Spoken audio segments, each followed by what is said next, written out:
All right, so let's make a napkin. We're gonna make a 2-ply napkin, so we need to get 2 pieces of material. The material that we're gonna choose is gonna be a cotton or linen or some other natural fiber, something that's really well absorbent, something that also doesn't stretch much when we're stitching it, something that's gonna be really easy to work with because this is a beginner project and we don't want any of those extra headaches like a stretchy fabric or something like that getting in our way. First thing you want to do is press it. I already pressed this one, but I'll press it again. There's a little bit of a wrinkle there.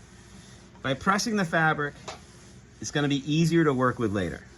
Okay, so I'm going to press this one first, and this is my other side, my fabric. I'm going to use for the opposite side of it. I'm going to get rid of this little extra tassel that's hanging around, so this will be a pain in the butt.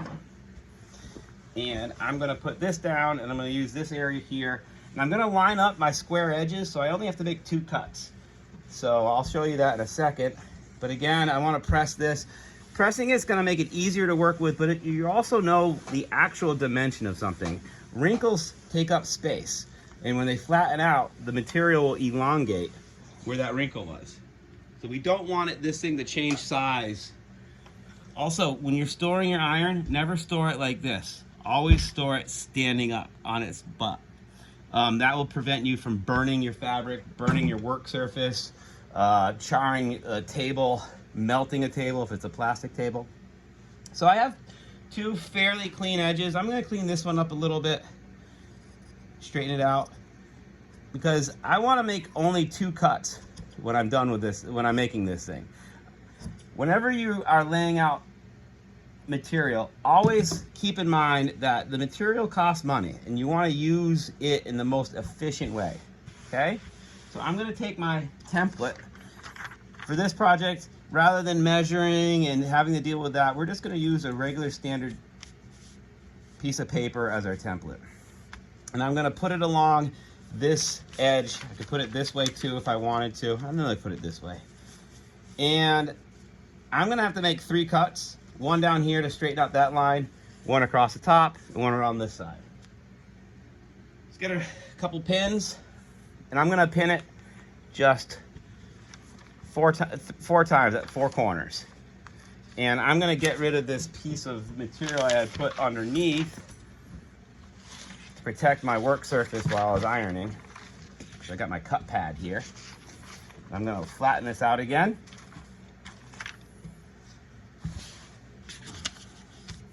Make sure it's nice and flat underneath too. You can feel any wrinkles. Smooth it out. There we go. I'm going to pin all 4 corners. And then I have a really nice pair of fabric scissors. These ones happen to be brand new. A friend of mine gave them to me. They're still in the package. So they're really, really sharp. Never cut anything else with your fabric scissors. Your fabric scissors should be for fabric only, because that's what they're made to cut.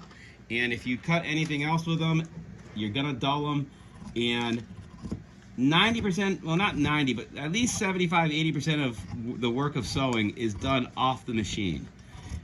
So you wanna keep your sewing machine in good shape, but you also wanna keep all of your other things in good shape.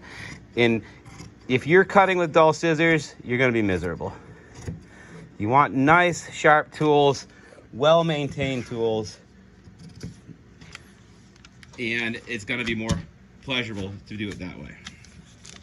So I'm just going to trim up this side just a little bit, get rid of the overhanging on the side of the paper, and I'm going to cut off this frayed edge here along this side.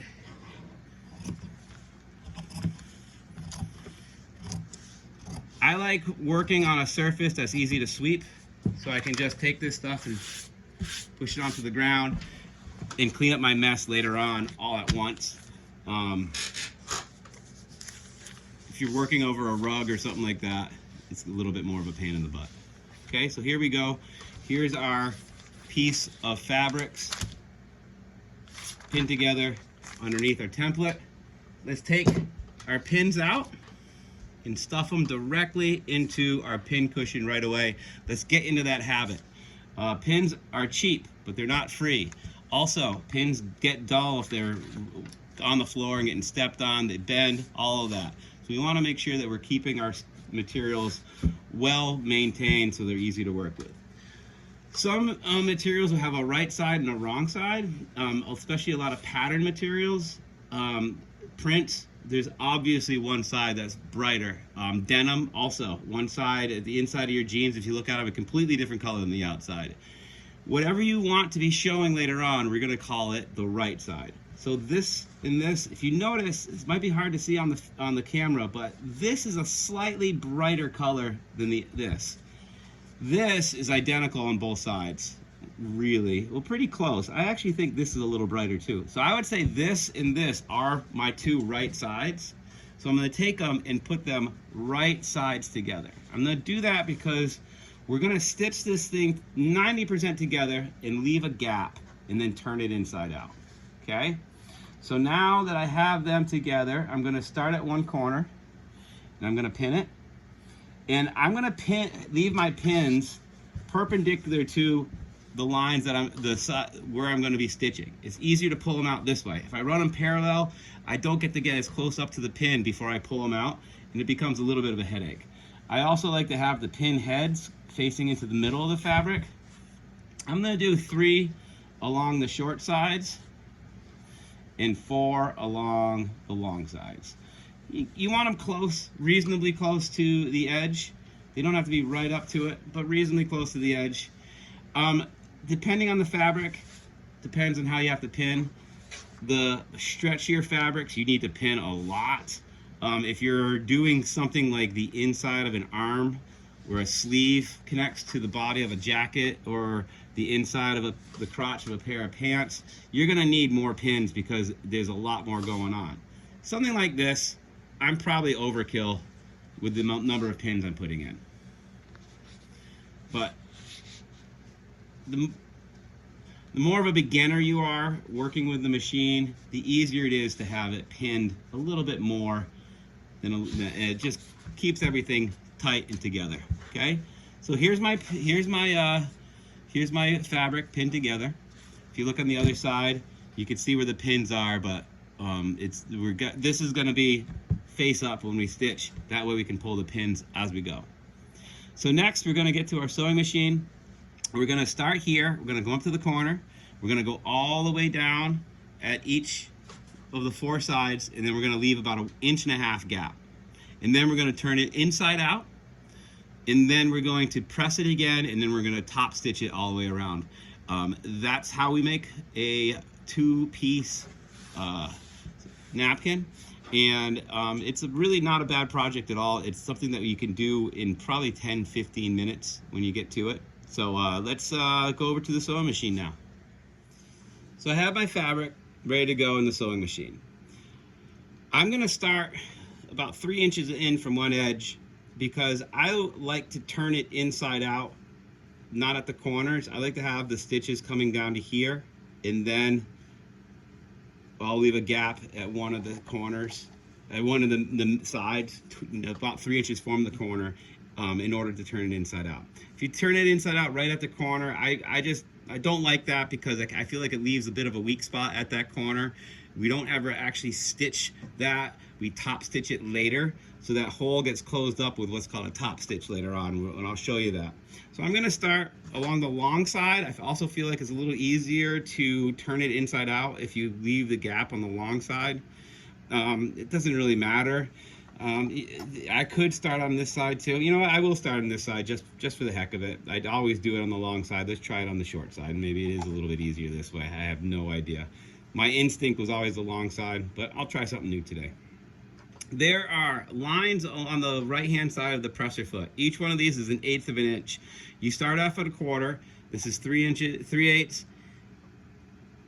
4/8, or 1/2 inch, and then 5/8. The 5/8 line has this extra line coming down here. 5/8 is kind of the industry standard when you're using patterns. They'll say, unless otherwise specified, all seam allowances are 5/8 of an inch. So this 5/8 of an inch right here is exactly where we want it to be. We have this extra long line that helps us line up our fabric, so we know we're going to do a nice straight seam. So I'm going to drop my presser foot. I'm going to get a few stitches in. and then I'm going to back stitch. So I'm hitting the button, getting it back stitching right on top, and that locks our stitch in place. If we don't do that, our stitches could easily unravel. For something that you're turning inside out like this and then top stitching again, it's not as important, but it's still just a good practice to get into. So we're gonna keep that practice going. I have my pin cushion right here, so as I go, I'm going to remove my pins and put them directly into the pin cushion. Again, another great practice to get into. So I'm gonna keep on stitching down until I get about 5/8 of an inch from the corner where my seam allowance would start again. I'm gonna hand crank it and bury the needle. Lift my presser foot and then pivot. Ooh, that was perfect. Got it right lined up to the 5/8 of an inch again. And now I'm gonna start down this line, make a few stitches, take my pin out, and then just go nice and slow to start off with if you're new on the machine. These are such simple projects that you're more likely to waste time if you try to go too fast. Keep on going. This pin is kind of in my way, so I'm gonna take it out. I could have left it, but I'm gonna take it out. Okay, I'm gonna eyeball about 5/8 of an inch. Again, you don't have to get to that 5/8 of an inch and bury your needle with your foot pedal. Use the little hand knob in the back. I buried my needle. I rotate it 90 degrees again. Lined right up against the 5/8 again. If you notice, I'm using a different color thread, something that is very visible against this maroon. I did that on purpose for this video so you guys could see what I'm doing.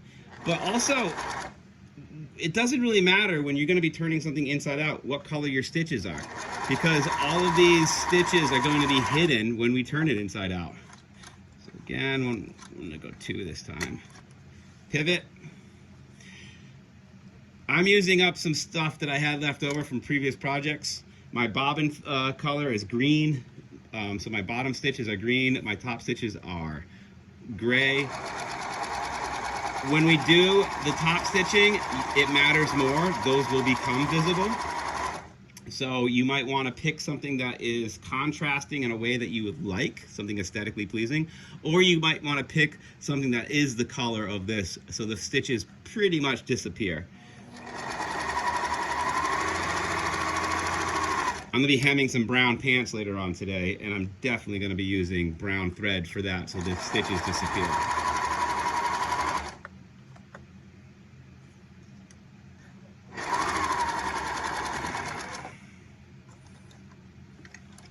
Hit it one more time. Now I'm coming up on my last side.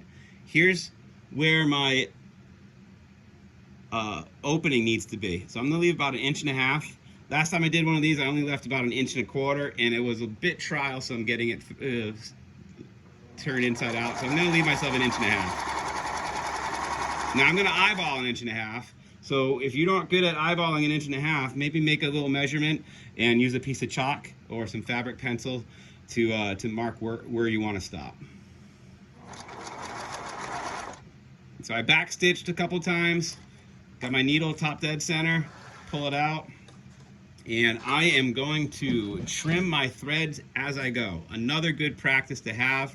If you don't trim your threads close as you go, when you get done with a project, you got to go around and hunt down all of the long threads that you have hanging off of your project and trim them then. And that can be kind of a pain in the butt.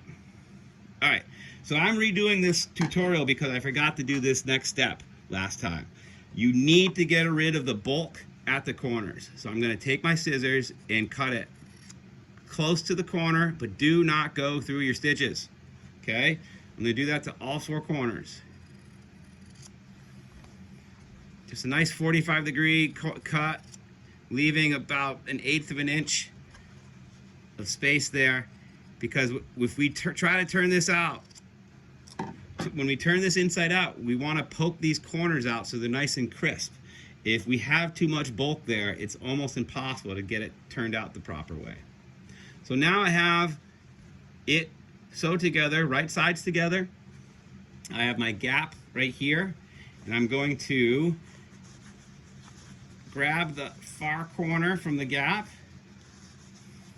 my finger and try to drag that out. And this can be kind of a pain. This is sometimes a little bit cumbersome. Move this out of the way so I can show you a little bit better.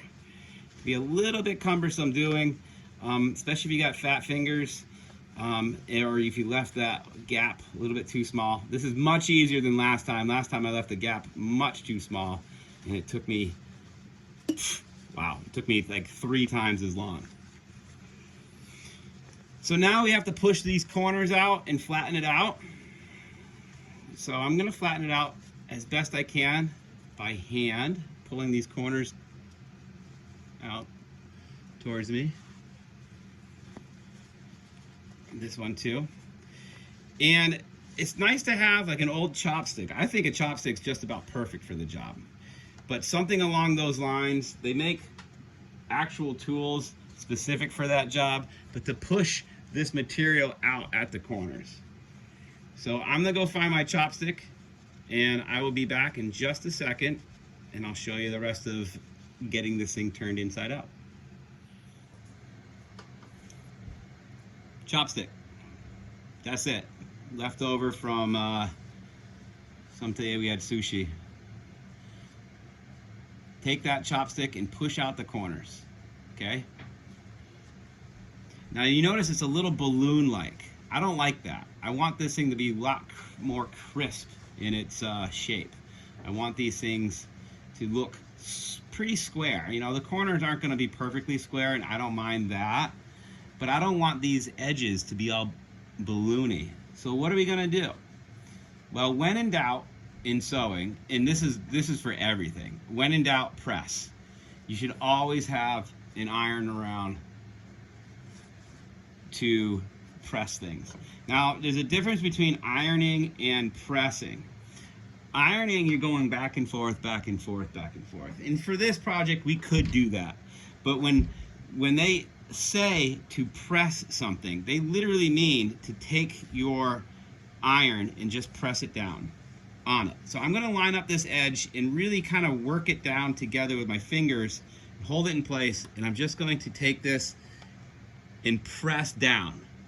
And then I'm going to move it and press down. I'm going to do the same for these edges here. I'm going to really kind of work them together, get them lined up as best I can, and I'm just going to take it and press down, and then press down. Now, why do they say press sometimes instead of iron? Because ironing, you can stretch the material out a little bit, especially if it's 2 different types of materials coming together, or the material has some stretch to it. It's not a weave, it's a knit. They are a little stretchy. If you're going back and forth over it, if you're going like this, you could elongate some of the material. And when you're putting it together, one of the pieces that's supposed to be identical to the same length to each other could be a different length. And that's going to create a pretty big headache for you actually assembling it. So press, lift it, press. And I'm going to go back over everything one more time.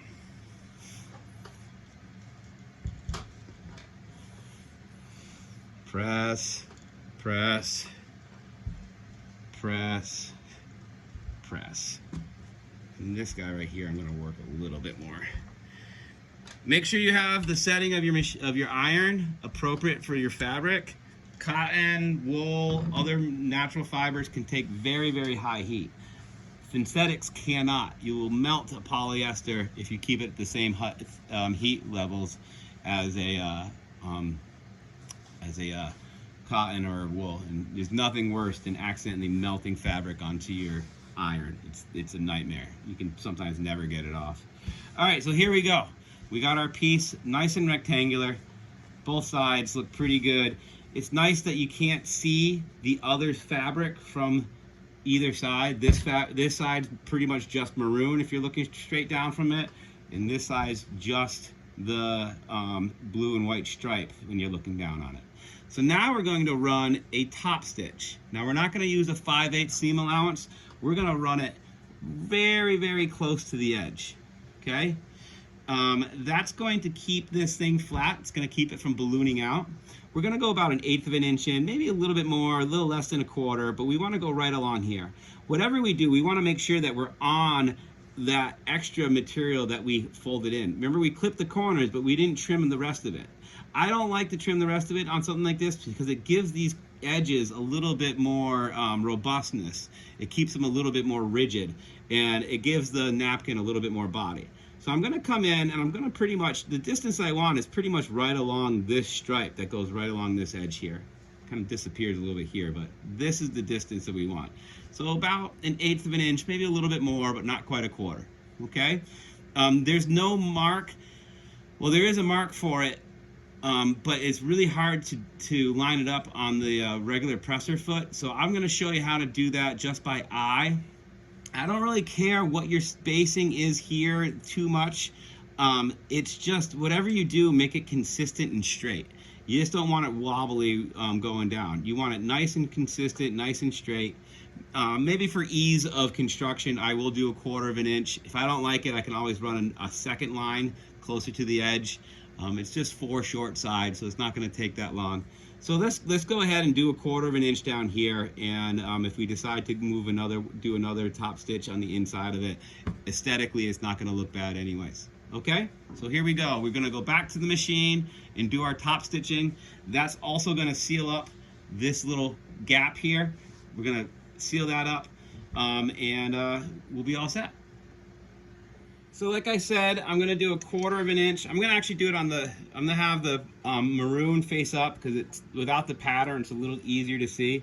1/4 of an inch means I'm going to have the outside of the presser foot directly on the edge of my fabric. So I'm going to keep the presser foot edge here. I guess it's the inside because between the neck of the machine, but the inside of the presser foot is going to be riding directly on top of the edge of my fabric. And I'm going to keep that consistent all the way around. So just like before, I'm going to make a few stitches. I'm going to backtrack by pushing my button in, and I'm going to keep the edge of my presser foot riding directly on the edge of my napkin.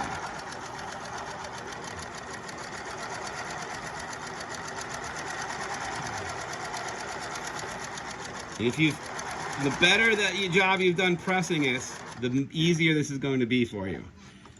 When I get to the edge, I'm going to hand crank it once, turn it over. We don't have to backstitch at the corners. We could just backstitch when we start and end.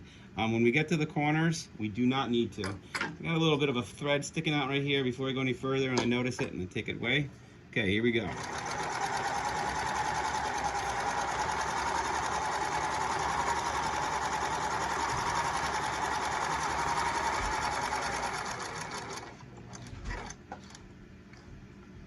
Okay.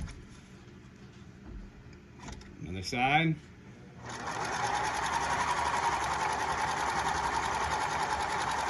Take your time so you can do a nice straight edge, because this is what you're going to see when it's done. So now is when any mistakes are going to show up. If you're a little squirrely on your original stitches, it's okay. When we turn it inside out and press it, it's probably going to straighten itself out pretty good. But here, we're using let me go one more turn. We're using a visible thread, something that's contrasting with our material, so you're going to see every little mistake.